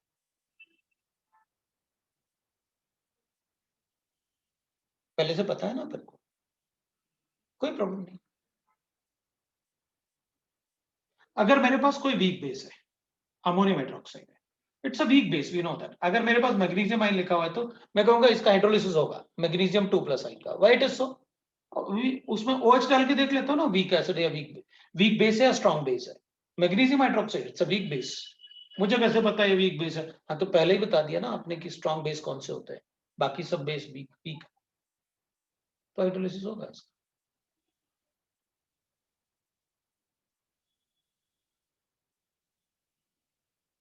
तो मैंने भी यही कहा, मेरे पास एस्टेटाइन था, इसको ऐसे भी लिखते तब भी मैं कहता कि भाई इसका ही हाइड्रोलिसिस होगा। क्यों? क्योंकि सोडियम एसिटेट में मुझे पता है सोडियम आयन पानी से रिएक्ट कर ही नहीं सकता, पानी से रिएक्ट कौन कर सकता है, एस्टेटाइन। ये फॉर्मूला होगा सोडियम एसिटेट, क्योंकि CH3COH इज एसिडिक एसिड, तो ये सोडियम एसिटेट है। तो इसमें ये तो पानी से रिएक्ट नहीं कर सकता, ये वैसे ही रहेगा सोल्यूशन के अंदर, Na पॉजिटिव पड़ा रहेगा बस, लेकिन ये पानी से रिएक्ट करेगा टू फॉर्म एसिटिक एसिड। इसने जिसका हाइड्रोलिसिस होगा, अगर एनाइन है तो वाटर से प्रोटॉन ले लेगा, OH पानी में दे देगा, तो फिर OH और Na को रिएक्ट कर दो। How can it is possible, भाई NaOH पानी में रिएक्ट थोड़ी कर सकता है, अगर रिएक्ट करता तो 100% डिसोसिएट क्यों होता। ये कैटाइन है, इससे OH ले लो, H+ आयन सोल्यूशन में दे दो, लो भाई प्रूफ भी हो गया, ये कॉन्जुगेटेड एसिड था। कैसे पता चला, पानी में डाल के चेक किया ना, पानी में डाला तो इसने पानी से OH ले लिया, सोल्यूशन में H+ आयन आ गया, सोल्यूशन में H+ आयन है इसका मतलब वो एसिडिक था। इसको सोडियम एसिटेट, ये बेसिक है, प्रूफ करो, पानी में डाल के चेक कर लेते हैं ना। हमने इसको पानी में डाला, स्ट्रॉन्ग बेस वीक एसिड बना, इसका मतलब है कि वो बेसिक था। OH माइनस आयन आ रहा है सोल्यूशन। हमें एक बात अच्छे से पता है, वीक एसिड और weak conjugated acid and weak conjugated base doesn't get hydrolysed, वो हाइड्रोलाइज नहीं होते। Weak conjugated acid and weak conjugated base do not get hydrolyzed. Weak conjugated acid and weak conjugated base do not get hydrolyzed.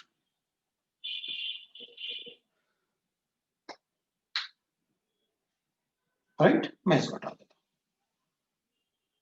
इसलिए sodium NaOH में sodium ion का hydrolysis नहीं हुआ, वो सिर्फ हाइड्रेशन दिखा रहा है। यहां पर इसलिए ये एक्सोथर्मिक नहीं हुआ क्योंकि हाइड्रेशन में सिर्फ पार्शियल अट्रैक्शन की वजह से एनर्जी लिबरेट हुआ। अगर केमिकल बॉन्ड बनता तो बहुत ज्यादा एनर्जी लिबरेट होता। Weak conjugated acid and weak conjugated bases do not show hydrolysis. ठीक है भाई। तो इसका मतलब ये हुआ कि अगर आप मुझसे ये बोल दो कि भाई मेरे पास ऐसे गिवन है, कोई भी कंपाउंड अपन को दिया, मेरे पास अमोनियम क्लोराइड है, ये पानी में डिसॉल्व होगा क्या? एक्सोथर्मिक और एंडोथर्मिक, तो कहेंगे अपन एक्सोथर्मिक। वो इट इज सो, इसमें इसका हाइड्रोलिसिस है ना। अगर कोई भी स्ट्रॉन्ग कॉन्जुगेटेड एसिड या स्ट्रॉन्ग कॉन्जुगेटेड बेस प्रेजेंट है किसी सॉल्ट में, तो उसका हाइड्रोलिसिस होगा। और स्ट्रॉन्ग कॉन्जुगेटेड एसिड का मतलब क्या हुआ? ये तो वीक कॉन्जुगेटेड बेस है, लेकिन ये स्ट्रॉन्ग कॉन्जुगेटेड एसिड है, मतलब ये डिसोसिएट होने के बाद NH4 पॉजिटिव और Cl नेगेटिव, इसका पानी से रिएक्शन होगा, इसका नहीं होगा। ये पानी से रिएक्शन करेगा। अगर पानी से रिएक्शन करेगा तो इसका मतलब है इसमें हाईली एक्सोथर्मिक होने वाला है। Delta H of solution will be exothermic, पानी में डिसॉल्व करेगा। तो अपन सॉल्युबिलिटी भी चेक कर सकते हैं। अगर किसी भी एनायन या कैटायन का हाइड्रोलिसिस हो सकता है तो अपन कहेंगे वो पानी में डिसॉल्व हो सकता है। लेकिन ऐसा कंपाउंड नहीं होना चाहिए कि अच्छा चलो भाई ये लो, ये तो डिसोसिएट करना ही मुश्किल है। AgCl पानी में डिसॉल्व नहीं होता, थोड़ा सा भी हो बड़ा मुश्किल है डिसॉल्व करना। भाई अगर ब्रेक होगा तो अपन हाइड्रेशन की बात कर पाएंगे ना, जैसे PbCl। चलो बता देंगे इसका हाइड्रेशन होगा, इसका नहीं होगा, लेकिन डिसोसिएट तो हो। तो कुछ कंपाउंड, आयनिक कंपाउंड ऐसे भी होते हैं जो वाटर में डिसॉल्व नहीं होते।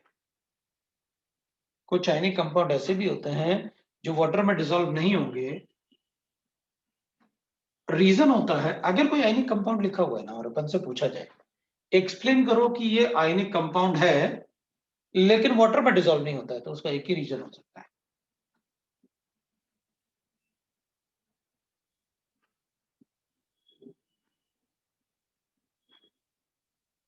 ये पहले भी बताया शायद मैंने। उसका एक ही रीजन होता है कि भाई उसको ब्रेक करना बहुत मुश्किल है। ब्रेक ही नहीं होता तो हाइड्रेशन कहां से बताओ? ब्रेक करने में ये सारे के सारे वो कंपाउंड होंगे जो वाटर में, जिनके आयंस को अपन रिएक्ट करवा के प्रेसिपिटेट बनाते होंगे। मतलब ये रिएक्ट करके वाटर में ये प्रेसिपिटेट बनाते हैं। तो ऐसे कोई भी आयंस जो कंबाइन करके वाटर में प्रेसिपिटेट बना सकते हैं, वो वाटर में कैसे सॉल्युबल होंगे? तो फिर अपन को थोड़ा और आइडिया होना चाहिए कि ऐसे कितने आयनिक कंपाउंड हैं जो वाटर में पीपीटी बनाते हैं, प्रेसिपिटेट बनाते हैं, उनको अपन वाटर में इनसॉल्युबल बताएंगे। तो उसके लिए अपन, जैसे अभी अपन ने हाइड्रोलिसिस पढ़ा ना, अपन को एक बात अच्छे से पता चल गया किसका हाइड्रोलिसिस होता है और किसका नहीं होता। ठीक, तो अपने चैप्टर का 25% पार्ट इसी कंसेप्ट पे बेस्ड है, हाइड्रोलिसिस वाला, और 25% पार्ट इस वाले पार्ट पे बेस्ड है कि कौन वाटर सॉल्युबल होगा कौन नहीं होगा। तो अगर कोई वाटर इनसॉल्युबल अपन को बताना है तो उसका एक ही रीजन होता है, लेटिस एनर्जी ज्यादा है। अब ये थोड़ा सा सेपरेट पार्ट है, मतलब इन सब से जो अपन पढ़ेंगे, तो सेपरेट पार्ट है, तो अपन इसको वही डिसाइड करेंगे कि कैसे डिसाइड करना होता है, क्या गिवन होगा उसको, उसमें अपन ज्यादा नहीं बोलते हैं। बट हाँ, अभी तक ये सॉलिबिलिटी में अपन बता सकते हैं कि, क्योंकि अब हमको ऐसे थोड़ी है कि हमें तो सब पता है, सारे प्रेसिपिटेट पता है। हाँ, लेकिन ये जरूर है, जितना अपन को सिलेबस में है ना, उसमें से ऑलमोस्ट मैं 100 से ज्यादा प्रेसिपिटेट आपको बताऊंगा उनके कलर के साथ, धीरे धीरे धीरे धीरे धीरे। येलो, व्हाइट, व्हाइट, व्हाइट, और भी लिख सकते हैं अपन बहुत सारे, राइट। अब ये कह रहा कि all cations are Bronsted acid, नहीं समझा तो हो गया ना, तुम कैटाइन बताओ, मैं बता देता हूँ। भाई ऑल कैटाइन होंगे तो ब्रोंस्टेड एसिड बोल रहा हूँ, क्योंकि वो OH नेगेटिव आयन को एक्सेप्ट करेंगे। भाई ऑल कैटाइन्स को अपन ये थोड़ी बोल रहे हैं, हमने ये नहीं कहा कि all cations are Bronsted acid, हमने ये कहा कि all cations are acids, not Bronsted acid. क्योंकि ब्रोंस्टेड थ्योरी करना है तो प्रोटॉन की बात करनी होगी। भाई अब ये प्रोटॉन ना दे सकता है ना ले सकता है, तो क्या इसको ब्रोंस्टेड एसिड बोल दें? नहीं भाई, नहीं बोल सकते। हाँ, इसको एसिड बोल सकता हूं, ब्रोंस्टेड लॉरी थ्योरी के कंसेप्ट को कंपेयर करके, क्योंकि वो कहता है कि यार सारे एनाइंस प्रोटॉन को लेते हैं, इसलिए वो बेस है। हाँ, तो सारे कैटाइंस OH को लेते हैं, इसलिए एसिड बोल सकता हूं। ब्रोंस्टेड एसिड नहीं बोल सकता इसको, कि सारे कैटाइंस ब्रोंस्टेड एसिड होते हैं। अपन ये बोल सकते हैं कि with the concept of Bronsted acid theory, acid base theory, अपन ये बोल सकते हैं कि कैटाइंस जो है वो बेसिस होंगे, बिकॉज वो OH को एक्सेप्ट करेंगे, राइट। ठीक है ना, तो एक साथ सारे पीपीटी मतलब प्रेसिपिटेट और वो बता दो, याद कर लेंगे, वेरी गुड, ये भी सही बात है, तो बता ही देंगे।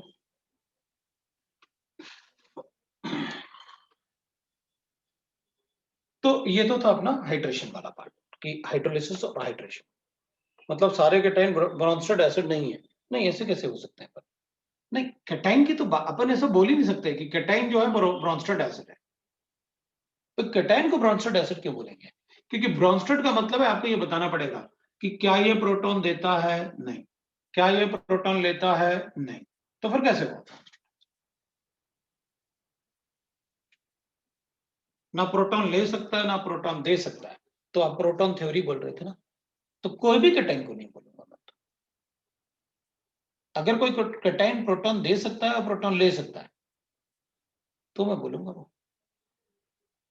अगर कोई कैटाइन ब्रोंस्टेड एसिड बताना है ना, तो acid is those which can donate proton, proton थोड़ी दे सकता है, तो अपन सारे नहीं बता सकते, ये गलत हो जाएगा। ये अपना ब्रोंस्टेड थ्योरी था, ब्रोंस्टेड एसिड बेस थ्योरी था, और वो प्रोटॉन के बेसिस पे बताया अपन ने, कोई भी रिएक्शन होगा अपन प्रोटॉन के बेसिस पे बता सकते हैं। अब मैं इसमें थोड़े से क्वेश्चंस लिखूंगा, आप मुझे आंसर देने वाले हो, मैंने सारा पार्ट आपको बताया, right.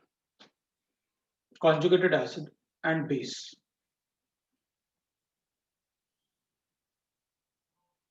acid of the following, तो conjugated acid लिख देते हैं अपन,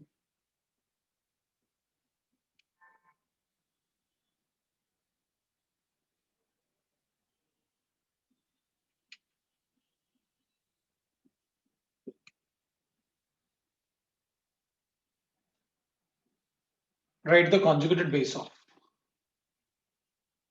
ये पहले conjugated base कर लेते हैं एसिड से, और फॉलोइंग एसिड्स अलग अलग लिख देता हूं ना, वरना मैं एसिड और बेस सेपरेट करने पड़ते हैं। Conjugated acid of the following bases,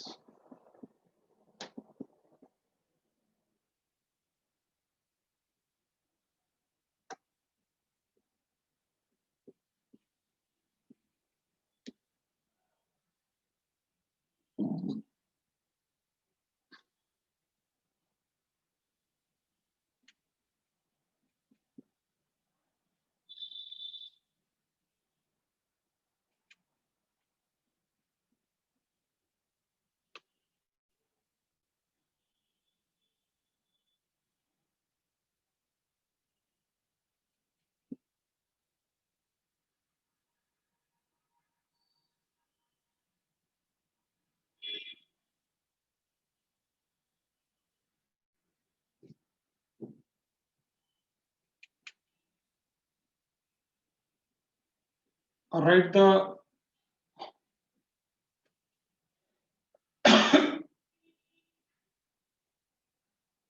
acid of conjugated bases.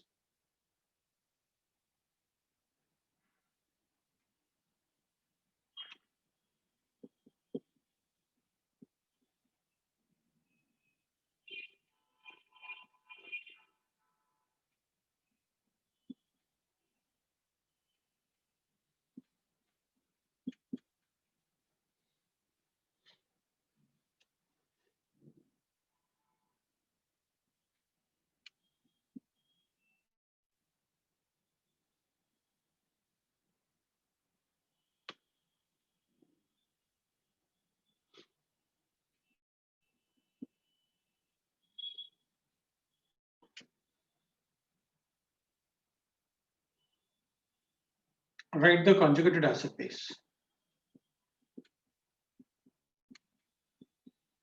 of the reaction in the reaction.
B वाला रिएक्शन नहीं दिख रहा, रुक जा, रिफ्लेक्शन की वजह से ना, ठीक है, अपने 1 मिनट रुक जाए, देखते हैं। ये जो रिफ्लेक्शन वाला पार्ट है ना, अच्छा वो दिख ही नहीं रहा होगा, रिफ्लेक्शन वाला पार्ट क्या है, ऐसे करूं? नहीं, इससे नहीं दे, इससे कुछ होने वाला नहीं। मैं बी वाले रिएक्शन को नीचे लिख देता हूँ यहाँ पर, है थोड़ा सा, ठीक है, यहाँ लिख देता हूँ बी वाला।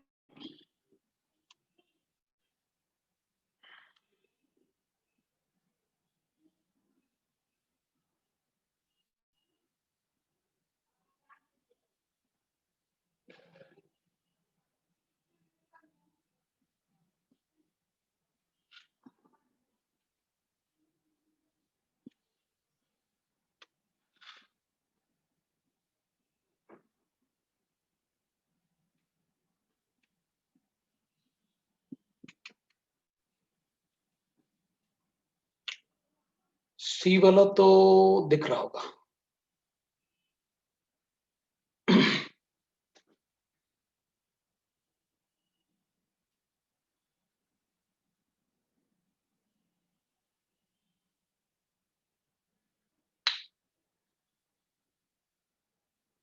बी वाले काटा, हाँ बी वाला अपन ने लिख लिया उधर, बी वाला मैंने नीचे लिख दिया।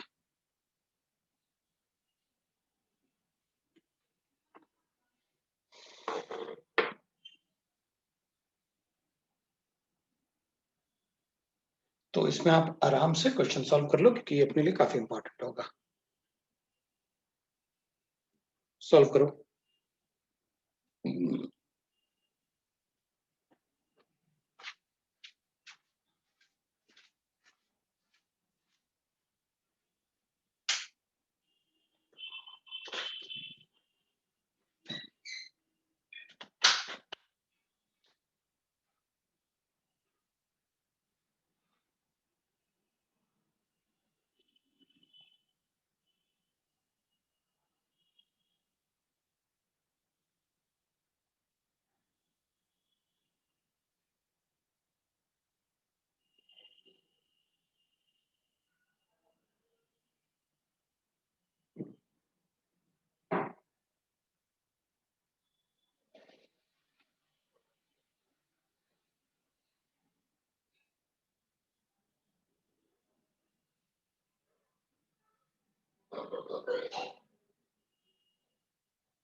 हो गया।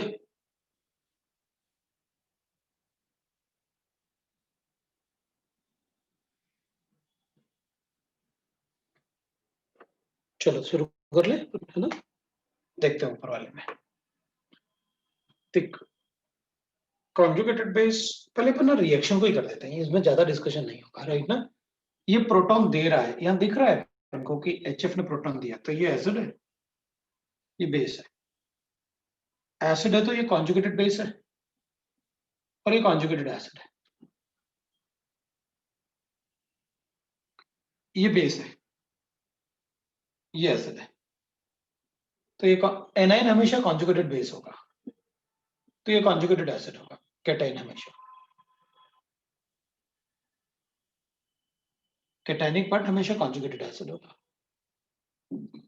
इसमें एक पॉजिटिव चार्ज ना, इसमें आपको अपन को दिख रहा है कि एक H2O ने प्रोटॉन एक्सेप्ट किया, मतलब एक प्रोटॉन बढ़ा, तभी तो आपने पॉजिटिव चार्ज बढ़ा दिया यहाँ पर, ये पॉजिटिव चार्ज 2 पॉजिटिव लिखा था मैंने वहां पर। तो एक इसने अपन को दिख रहा है 6 H2O थे, 5 बचे हुए, एक प्रोटॉन गायब है, मतलब इसने प्रोटॉन दिया, ये एसिड है। अगर ये एसिड है तो इसका कॉन्जुगेटेड बेस ही होगा, एसिड का एनायनिक पार्ट। अब एनाइन नहीं था क्योंकि आप एक ही प्रोटॉन दे रहे हो ना, तो उसमें एक प्रोटॉन कम तो हुआ भाई। अगर अपन H3PO4 का कॉन्जुगेटेड बेस लिखेंगे तो कॉन्जुगेटेड बेस क्या लिखोगे?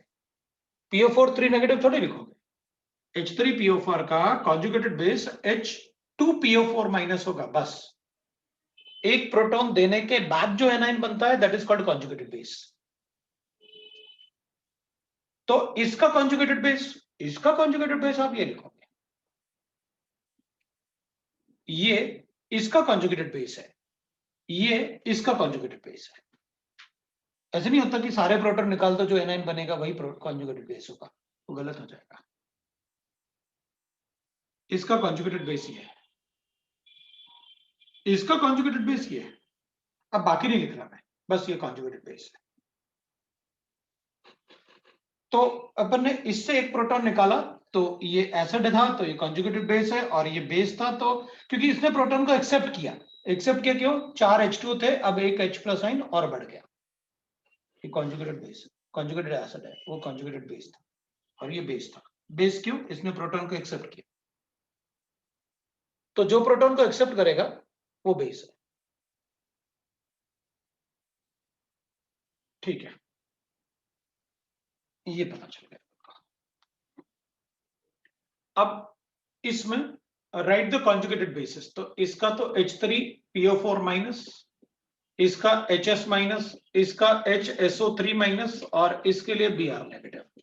मेरे ख्याल से सबको समझ में आ गया। एक प्रोटॉन निकालने के बाद जो आएगा कॉन्जुगेटेड एसिड, तो एक OH देने के बाद NH4 पॉजिटिव, एक OH देने के बाद H पॉजिटिव, एक OH देने के बाद MgOH positive, AlOH whole twice positive और Na पॉजिटिव। ये कॉन्जुगेटेड एसिड है इन बेसिस के। जैसे आपने कहा ना एक प्रोटॉन देने के बाद जो एनाइन बनेगा वो कॉन्जुगेटेड बेस है, ऐसे एक OH देने के बाद जो कैटायन बनेगा that is called conjugated acid.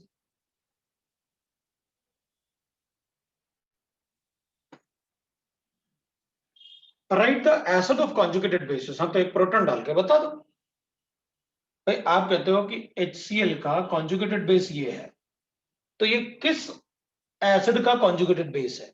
एक प्रोटॉन डालो और बता दो। Right the acid of the conjugated basis, तो कॉन्जुगेट बेस गिवन है, एक प्रोटॉन डाल देना और बता देना। तो ये H2S का, ये H3O पॉजिटिव का, ये H2PO4, ये 2 नेगेटिव होना चाहिए वरना H2 लिखना पड़ेगा, तो H2PO4 नेगेटिव का, ये HSO3 है। ये 2 नेगेटिव क्यों नहीं आ रहा इसमें? 2 नेगेटिव होगा तो HSO3 नेगेटिव का, ये ठीक है H3। अपन को कुछ तो गड़बड़ किया ना इसमें, चलो हमें फर्क नहीं पड़ता। HPO4 2 नेगेटिव का, एक प्रोटॉन देके, एक प्रोटॉन देके लिख दूंगा मैं तो। लेकिन मुझे ये पता है कि एक प्रोटॉन देने के बाद बस एक ही प्रोटॉन, आप एनाइन कुछ भी लिखो मुझे फर्क नहीं पड़ता। ये मेरे पास बताओ ये किसका कॉन्जुगेटेड बेस है? इसका।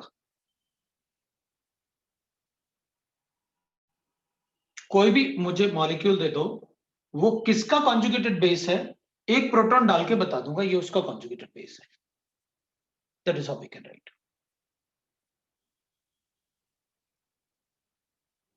ये कॉन्जुगेटेड एसिड बेस सिस्टम, ठीक है। तो ये था अपना conjugated acid base and Bronsted-Lowry theory. The next theory is called Lewis acid base theory. अब अपन पढ़ेंगे लुईस एसिड बेस थ्योरी।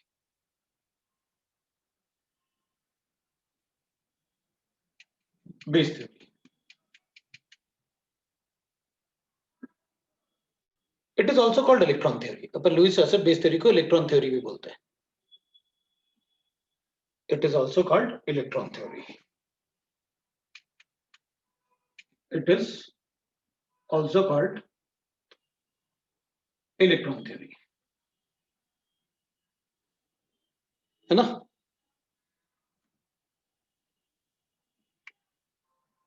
चलो फिर इसको नेक्स्ट टाइम कर लेंगे अपन, और क्या। वो फिजिक्स क्लास है तुम्हारा 6:30 से, तो you can prepare for that. तो होप अपन को एक क्लास और लगेगा वैसे मुझे लग रहा है अपन को ऐसे, फिर उसके बाद ही अपना मतलब ठीक है ना, अपन आइनिक शुरू कर पाएंगे, कोई बात नहीं, ठीक है ना। बट एसेट बेसिस अपन को अच्छा वो हो जाएगा। उसी के लिए बट टाइमिंग का प्रॉब्लम जा रहा है। प्रॉब्लम ये है कि मेरे पास टाइम भी मतलब कभी तुम्हारा टाइम मैच नहीं कर रहा, कभी मेरा टाइम मैच नहीं कर रहा। इवनिंग में क्लासेस होती हैं और मॉर्निंग में रिपीटर, लेकिन मॉर्निंग में तुम लोग कर नहीं सकते। तुम लोग कहते हो संडे को ले लो, संडे को प्रॉब्लम ये है कि संडे को पॉसिबल नहीं हो पाता है। जनवरी में एग्जाम होने वाले हैं। एनसीईआरटी के बेसिस वाला कुछ तो पढ़ाई लेंगे। हाँ इसलिए तो बोल नहीं, 12th का खत्म हो गया, 12th का बस इनऑर्गेनिक का थोड़ा सा पार्ट बचा हुआ है, लेकिन मैं उसको जनवरी में खत्म करूंगा, अभी वैसे भी भूल जाएंगे वो। मतलब कुछ पार्ट मैंने उनको छोड़ रखा है ताकि वो थोड़ा डिस्कशन तो करें अपने आप। जैन में थर्मो आ रहा है, थर्मो कैसे कर पाएंगे अपन, थर्मो तो बहुत बड़ा चैप्टर है। तो आयनिक बंद करते हैं, थर्मो शुरू कर लेते हैं, अपन को क्या है, एक क्लास और ये पढ़ते हैं, उसके बाद थर्मो शुरू कर लेंगे कमी का आयनिक के अलावा। सबको बोल दूंगा सभी जगह मुंबई। नॉमेनक्लेचर करवाते हैं, नॉमेनक्लेचर कैसे होगा यार।